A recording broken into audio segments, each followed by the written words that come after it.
Hello folks, this is Jeff from DIY Folding Trailers. I'm here to present to you folding trailer assembly instructions. I'll be providing a step-by-step guide with pictures. There will be detailed instructions listed, and I'm just going to provide a voiceover as well to help support your efforts. I'd also like to take this opportunity for you to consider liking, subscribing, and sharing this video with others.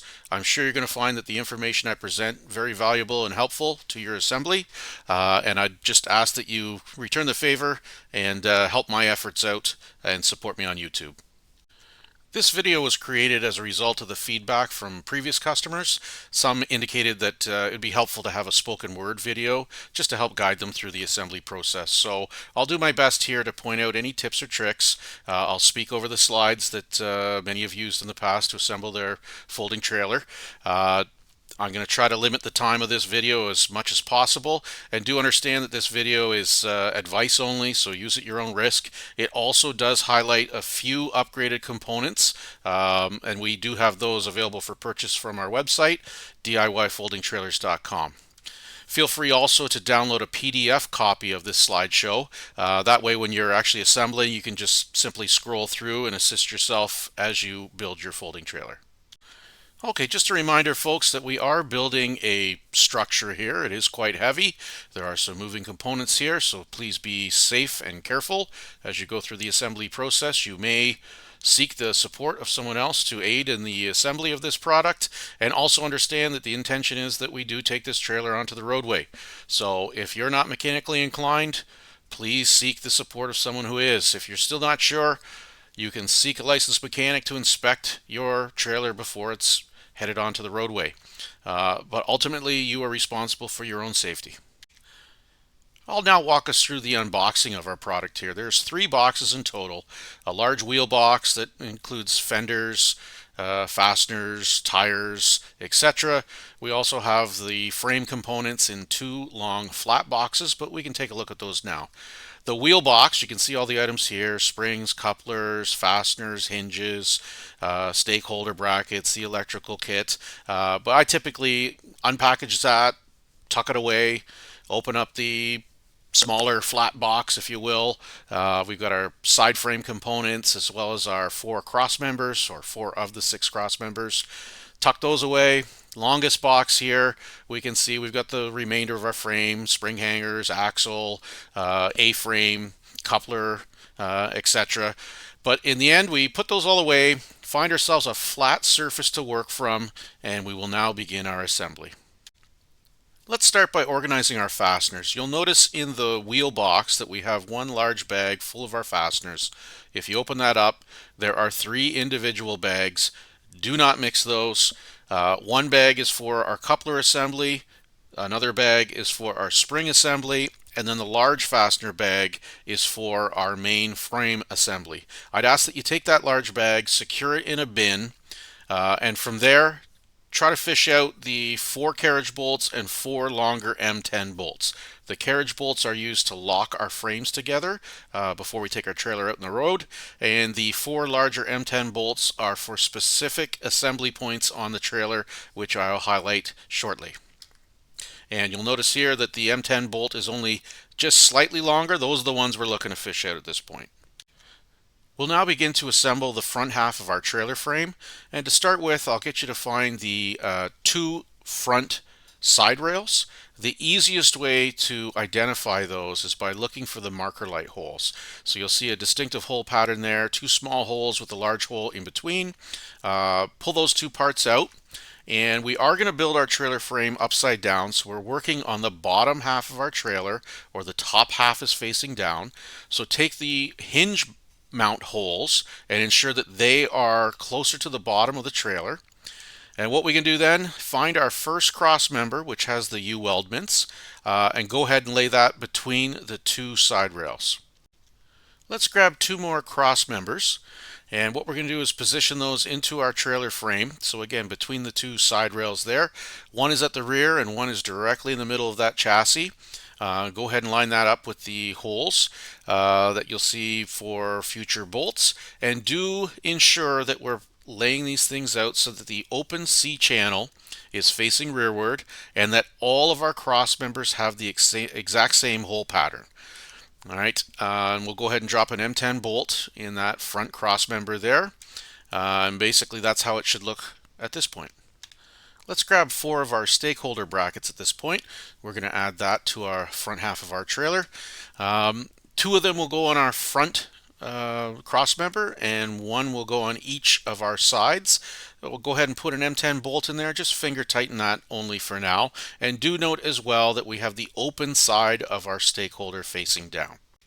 Our A-frame tow bar brackets are next, so let's grab 2 of those as well as 2 longer M10 bolts, and we'll put those basically to join across the middle cross member, and there's another hole on the side rails. We can add a regular M10 for that. Drop those bolts together, just add a nut, finger tighten only, and again the longer M10 bolt is where 3 pieces of metal will be joining together. The front hinges are flared, so let's locate those 2. There is a left and a right. We'll add those to the frame with some M10 bolts, finger tighten only, and just ensure that the flared portion is facing outwards. We will now add our spring hanger brackets, so locate the left and the right, as well as 2 longer M10 bolts, and we'll go ahead and add those to the frame.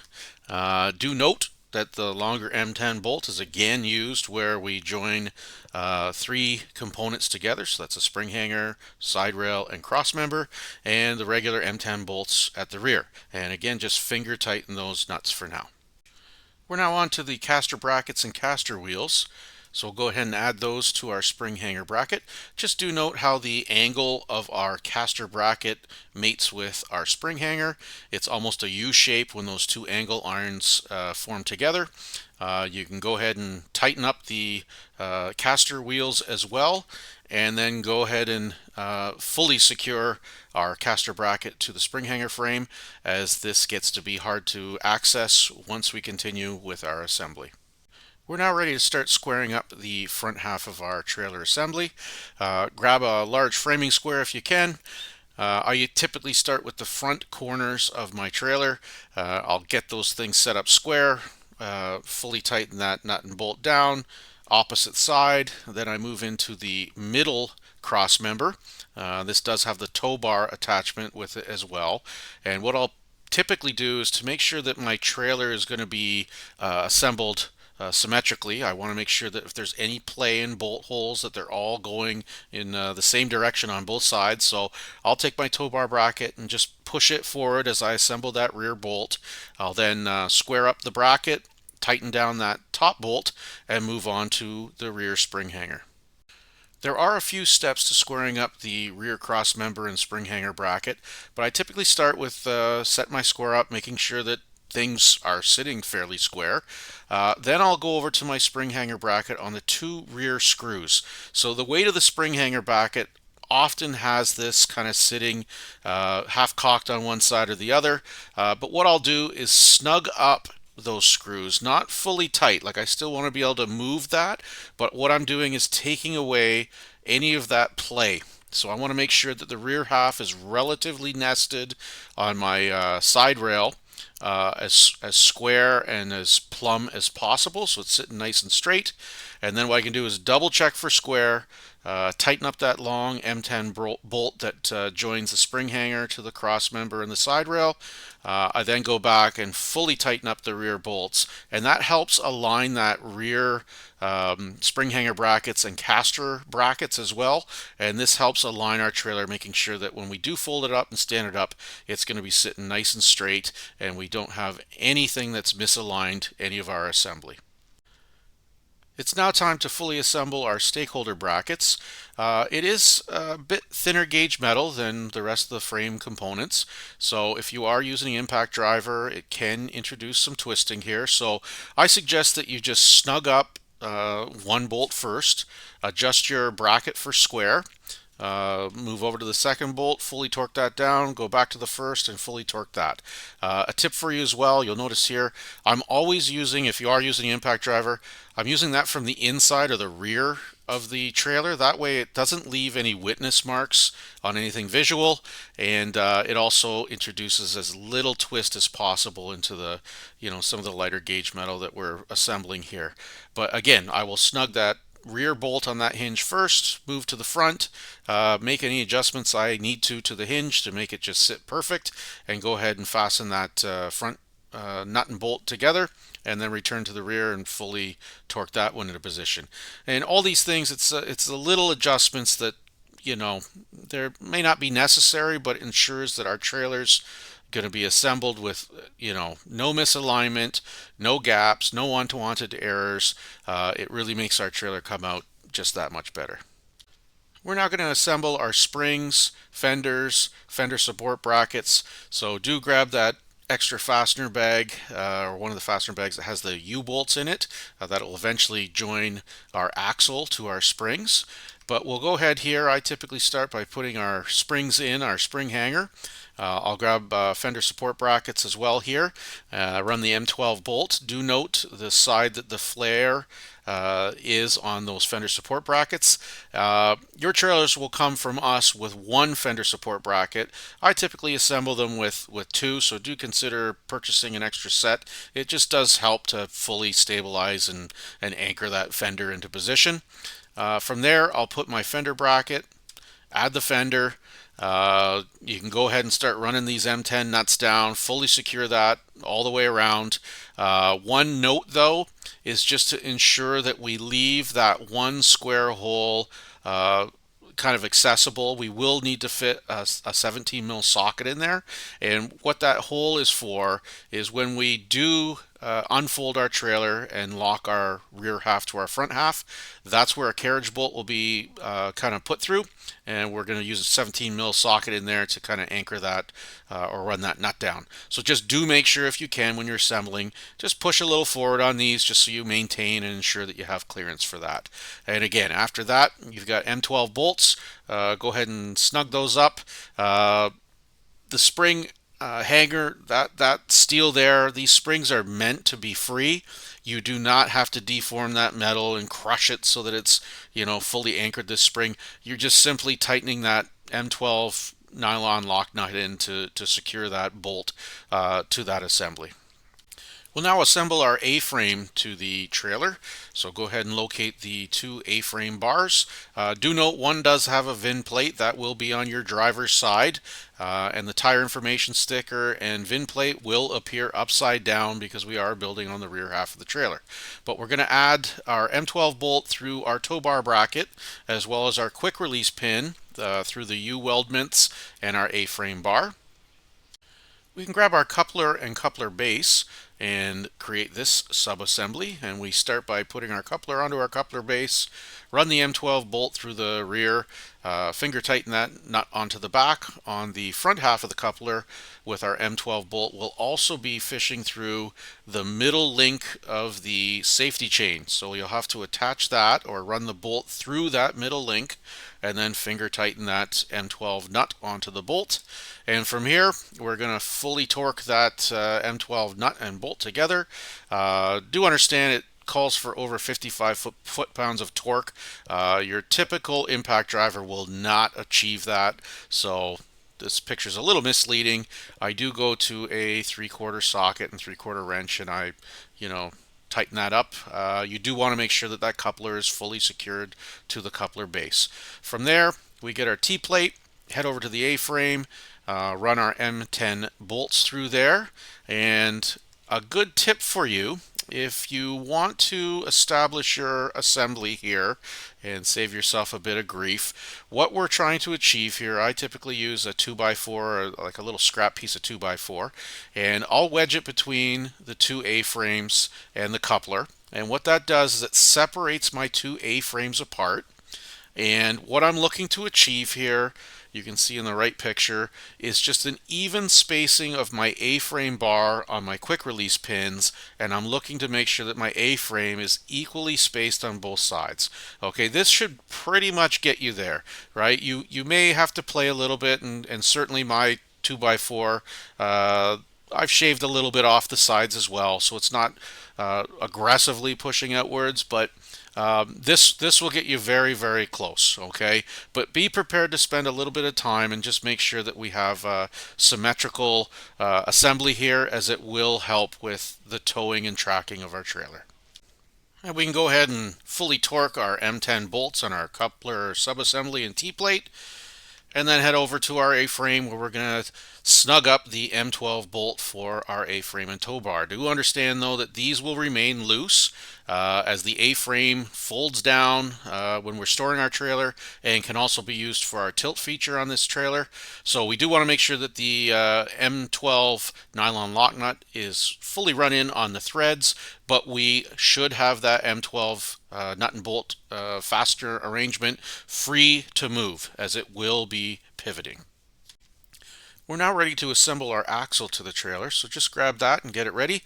You'll want to remove the bubble wrap at this point. Just be careful, because on one end of the axle, inside that bubble wrap are 2 cotter pins, and we will need those for the next steps.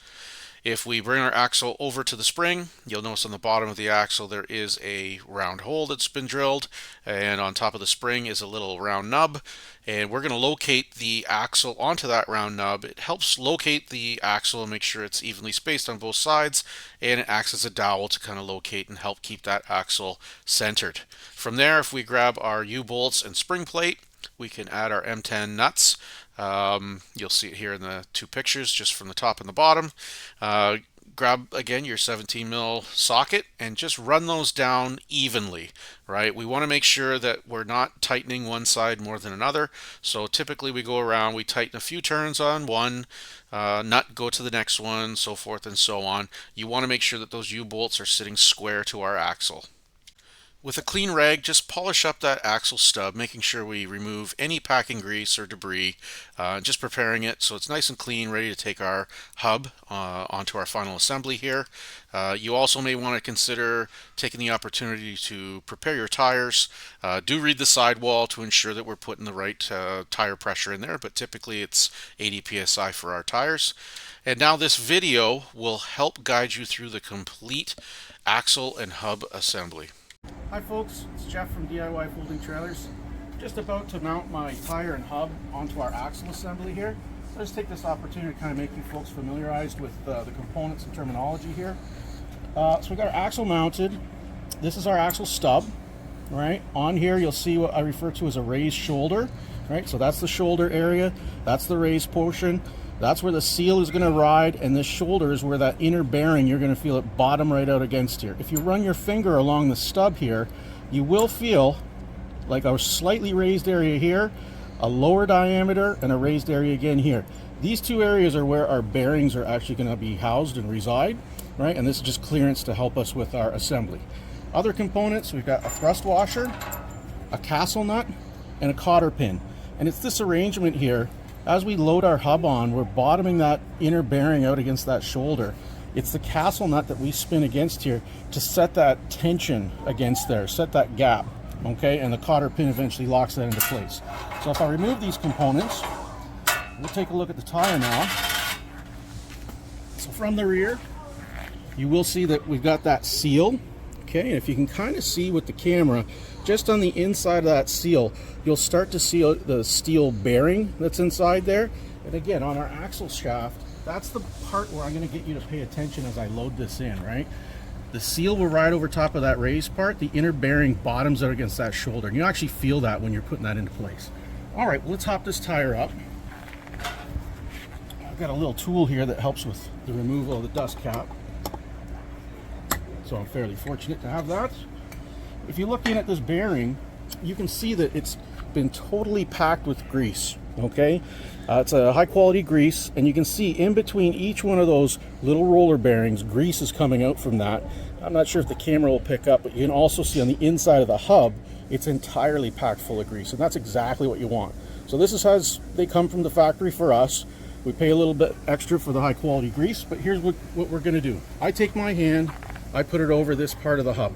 I don't want to knock that bearing out and have it land on the ground and get a bunch of debris in there. So I'm going to take this over to my axle, and in here I'm going to carefully guide this seal onto this shaft, and I'm going to push. This is where I want you to focus on, just where that seal rides over top of that raised lip. And if you listen carefully, you can hear the click as the inner bearing hits against that shoulder. There. You might have heard a light thud. Now if you come around to the front, what I'm going to do is take this bearing, my thumb and my finger, gently guide that into place. I can then put my thrust washer against there and my castle nut as well. And before I get too far, I'm noticing that my cotter pin is about in the 3 o'clock location. So if I take my castle nut and I begin to put it on here, I'm going to stop and just show you some slight exaggeration here. If I grab this tire and I twist it side to side, that's some extreme chuck right there, right? It's too loose. Those bearings are not set. So what we're going to need to do, if I grab my adjustable here, I get this wheel spinning, right? The grease kind of takes that thrust bearing along with it. And what I'm going to do with very minimal pressure, it's like 2 fingers worth of pressure, I'm bringing this all the way over, and when I can feel it get a little tight against that axle shaft, I'm going to stop. Now we'll notice where this cotter pin is going to reside is actually between 2 gaps on my castle nut. There's 6 gaps in the castle nut, which means on a 360-degree circle, each adjustment is 60 degrees. So you don't want too tight, certainly. You don't want too loose. It's a bit of a Goldilocks effect. So if I took my wrench and I backed it up enough just to where I can get that cotter pin in there, right? I should not feel much in the way of chuck, right? And I can always test if I go back one more, I should be able to do this by my hand, right? That's 60 degrees. If I wiggle this, you might even be able to see that, right? There's too much play there. If I bring this forward one, that's gone. It's very, very minimal. And if I try to advance it anymore, it bottoms out before it gets there. So I'm exactly where I need to be. All right, I can then take my cotter pin, feed it through the castle nut. Sorry, I'm just gonna get in the shot here. Grab my needle nose, and I'm gonna take that cotter pin, bend one leg up and over against the axle itself, bring the inner, bend it in, making sure I'm not rubbing against any bearings, right? It's free spinning, that's exactly what I want. Final thing to do, I take my dust cap, place it over top of my hub. I'm trying to hit more on the outside of this dust cap as it goes in, and that's it. This completes the assembly of the front half of the trailer, so we can go ahead and stand that up. You may need the assistance of a helper to achieve this, but basically you can stand that up. If you'd like, you can also lower down the A-frame by removing the quick release pins, but for now we'll just get that out of the way, maintain that clear flat surface for the assembly of our rear half of the trailer. This is very similar to assembling the front half of the trailer. This time we're going to locate the 2 rear side rails. And again, the best way to locate those, there's a hole pattern here that will eventually take the tail light bracket. And we're going to set those up so that we got the left and the right. Again, we're going to assemble with the rear facing up and the front facing down. So just place those hinge mount holes down, and that will help establish how we're going to build our frame. We can go ahead and grab the 3 remaining cross members. We'll take one, place it across the rear of our trailer assembly here, and we will be matching that same hole pattern as the front half of our trailer. So typically it's greater holes up, or the greater holes will be on the bottom of the trailer. Do note that the C-channel on the rear half is the open sections facing forward, and then when we go apply the remaining 2 cross members, again, one in the middle of the rear assembly, one right at the front, maintain that same hole pattern, but this time the C-channels are going to be facing rearward. And I arrange them this way so that when we drive our trailer down the road, we're not collecting all sorts of debris, slush, sand, muck, right? We're trying to keep those open C-channels free from debris. Here's another view of our trailer assembly so far. Just note that the C-channels, the front 2 cross members have this open C-channel facing rearward. The rear C-channel is open section facing forward. The hole patterns are the same as the front half section of our trailer. That's going to help when we put our flooring on. Everything will be nice and uniform. And at this point as well, we can go ahead and add an M10 bolt from the underside of that front cross member. Remember, this rear half will have to nest into our front half section of the trailer, and this sits inside of the spring hanger bracket. So that's why we've got the bolt from the front here. But do note, if you are eventually going to be putting a floor on here, just, either leave this finger tight or just lightly snug it, because you likely will be removing this if you are putting a floor on. Very similar components to the front half assembly. Let's locate our hinges for the rear section. They're nice and flat, and we'll go ahead and just finger tighten those into position. We can go ahead and grab our stakeholder brackets as well. We'll finger tighten those similar to the same 4 locations, 2 on the rear, 1 on each side. We go through, find our tail light hanger brackets, and we can go ahead and assemble those on there. Again, finger tighten only, please. From here, we can begin to square up our frame assembly. And again, I start with the rear of the trailer frame. I get that nice and squared up. Go ahead and fully torque that bolt. Do the same for the opposite side. I move to the middle. Same process, other side, and then onto the rear and fully assemble that. Right? We can then go on to our stakeholder brackets. Similar to the front, I use that same trick as we're, snugging up just the first bolt, resquaring the stakeholder bracket, fully torquing the other bolt, returning to the first. I do it as well for the tail light bracket, and again for the hinges. We are now ready to marry the rear half to the front half of the trailer, so go ahead and flip that rear half over. We're now working with the top side facing up, and you can go ahead and bring those 2 hinges together. We'll place an M10 bolt through there.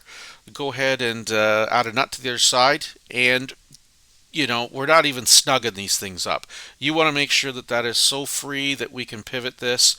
Just make sure that you've got that nylon lock nut fully on the threads of the M10 bolt and that these hinges are totally free to rotate.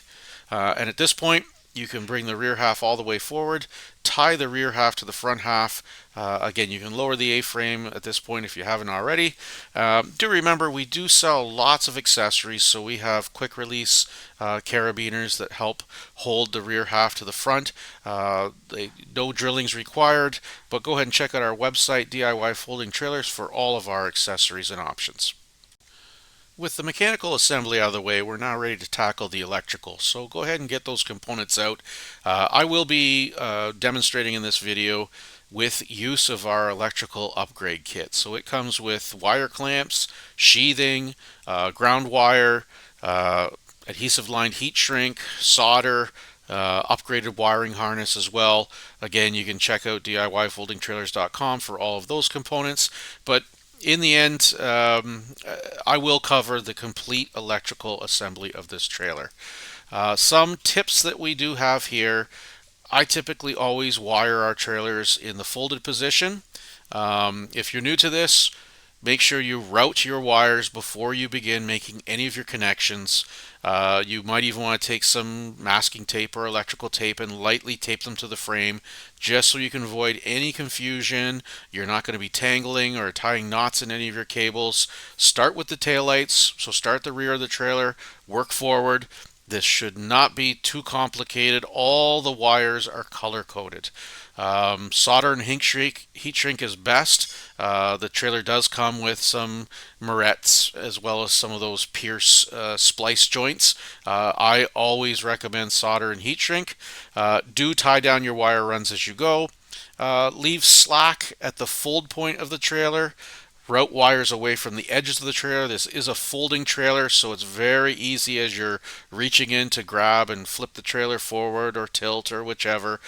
You don't want to be grabbing a wire run. And I do recommend that you do run a separate ground wire between each light fixture. Our electrical upgrade kit comes with that. Otherwise, you're relying on the trailer frame to act as a ground, and notoriously, trailers always suffer from grounding issues. So do take the time now, add a separate ground, and save yourself some aggravation in the future.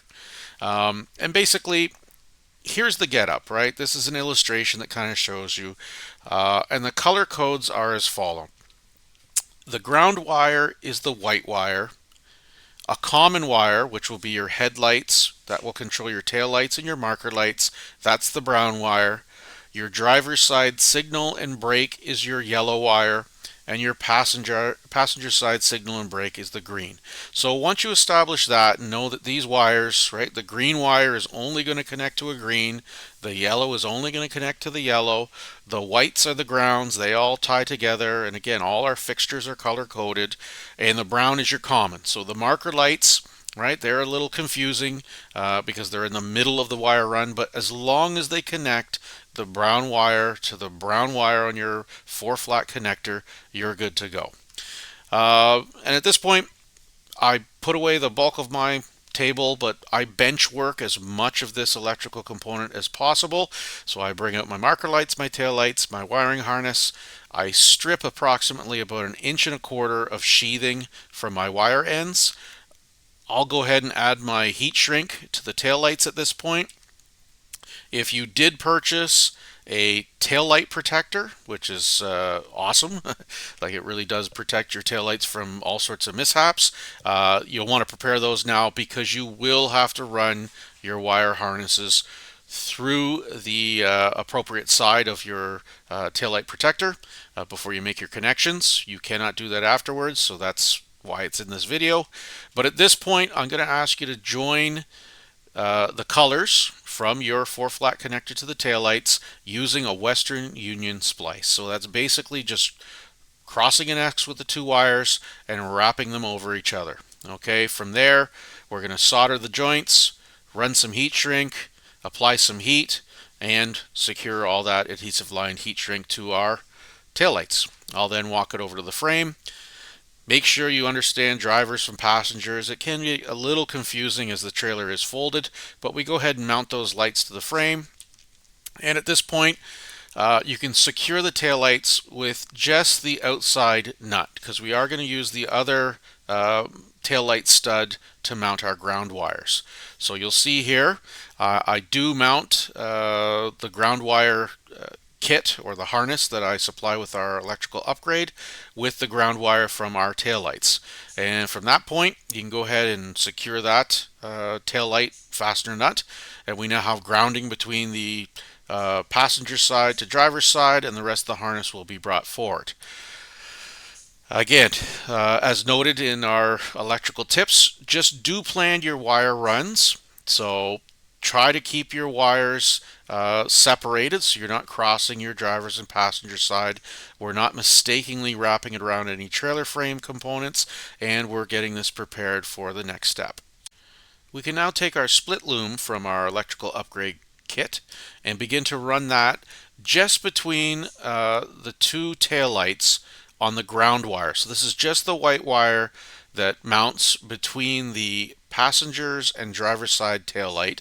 So go ahead and run that split loom between the two. Make sure that you are pulling that split loom a little taut as you go. It does act a bit like an accordion, so if you are on a cold day or it does happen to be one that's kind of pulling tight on you, we want to make sure you have enough split loom to finish your trailer, but do pull it tight. And once you get it over, just zip tie on each end, cut the excess off, and take that same group of excess and run it on the passenger side or the green and brown side tail light. So you can go ahead and take that cut piece, bring it right back over to the passenger side, zip tie it in. You'll notice in the image, you even have the tail light joining, the ground wire from the tail light joining from one wire run to the other. Go ahead and zip tie those together and run that sheathing forward. Okay, again, nice and neat, making sure that it's not a tripping hazard, it's not being routed anywhere that's going to cause grief later. Take the full run of split loom and bring that over to the driver's side and kind of do the same thing. So you're running from the tail light all the way forward, making it nice and neat. From here, we're ready to start securing some of our wire runs. So this is again from our electrical upgrade kit. It's got some clamps, fasteners, get some of those prepared, and what we start with is the most rear point here. So this is just the ground wire. I typically put the clamps in there, fasten those nuts and screw down, just make sure that the spacing is about even on each side, so the same amount of slack on each side. It'll help make it look, symmetrical, and ensure that any of our wire runs going forward has the same amount of wire as we end up, getting towards the goal, which is the four flat connector. And from here, we'll tie down the middle section, right? So pull that nice and, snug. Don't leave a whole lot of slack on this if you can help it, right? You don't want to be pulling the wires, but you don't want them too loose either. But we'll secure those fasteners on the middle section of our cross member, and again at the bottom. And just note the holes that I'm using. I'm trying to keep it all nice and even, not quite down the center, but down the middle of a trailer. I do get a lot of comments from customers too. Why not use the holes in the trailer frame? Yeah, I'm just trying to avoid getting chatter or chafing from the sheathing on the wire rattling in that hole.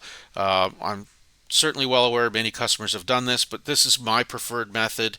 It keeps all of the wire runs away from any hands that are going to be grabbing on this trailer as we're folding and unfolding it. I've not really had any issues with this whatsoever, so it is my preferred method.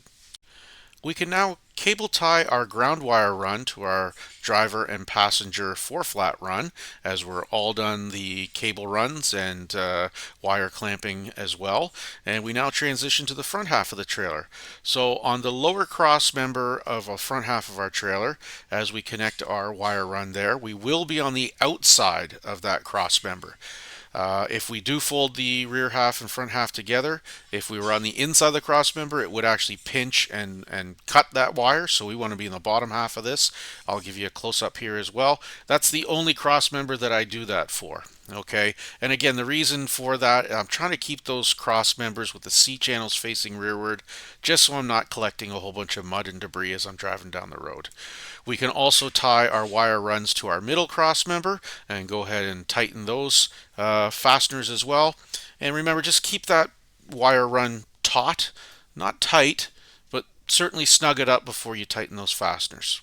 We're now ready to add our marker lights to our trailer frame assembly.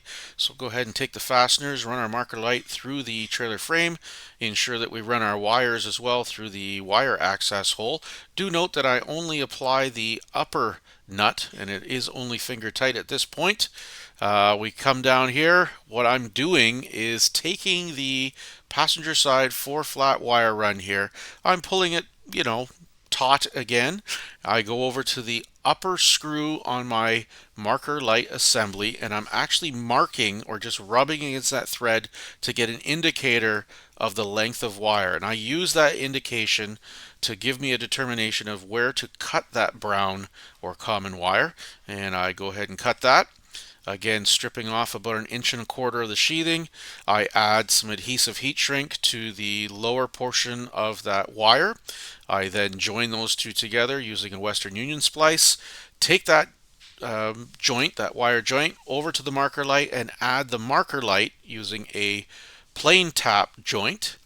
And I then solder and apply heat shrink to that joint. And I do this for both the driver's and passenger's side.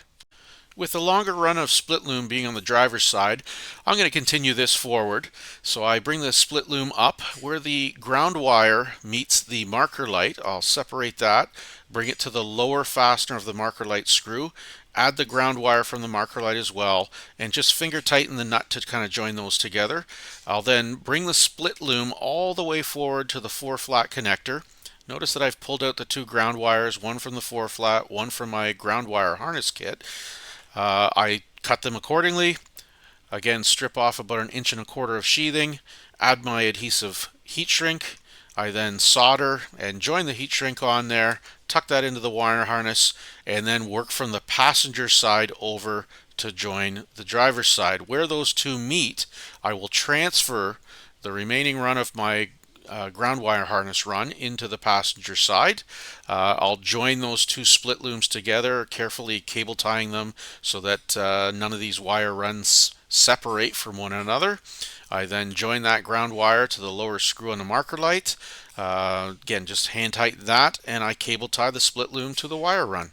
At this point, I can use the fasteners to secure my wire runs to the trailer frame on the other upper half. I do try to keep these as even as possible. I then take the slack that I have on both the driver's and passenger side, and I cable tie those two runs onto themselves. We can secure the marker lights to the trailer frame at this point, so do that for both halves. We can also take our 4-flat connector and tie it to our A-frame so it's nice and secure and close to a wire hookup for our vehicle. I typically mount it to the bottom side of the A-frame and then about halfway transition over to the top. I also recommend adding some wire anti-corrosion grease. You can obtain that from us, DIYfoldingtrailers.com. The only items remaining here, make sure you torque those wheels onto the hubs. Use a star pattern and 90 foot-pounds of torque. And the final component I wish to point out to you is just the location of where those carriage bolts will be used to lock the rear half to the front half. So the picture on the left displays the rear half of the trailer folded onto the front half of the trailer, and you can clearly see where those two square holes are located, and it's the same on both sides. On the right hand picture, you can see in the spring hanger bracket where those two square holes reside. When we fold the trailer flat, those line up. We can stick our carriage bolts through there, and that's how we secure our rear half to the front half of the trailer for use on the road. Thank you for viewing the assembly video, and as mentioned throughout this video, please consider any additional accessories. They are available for sale at DIYfoldingtrailers.com. As well, in an effort to support me, if you could please like, subscribe, and share this video. It would really help me out in getting this message out to my customers. Thank you very much. I hope you enjoy your trailer for years to come.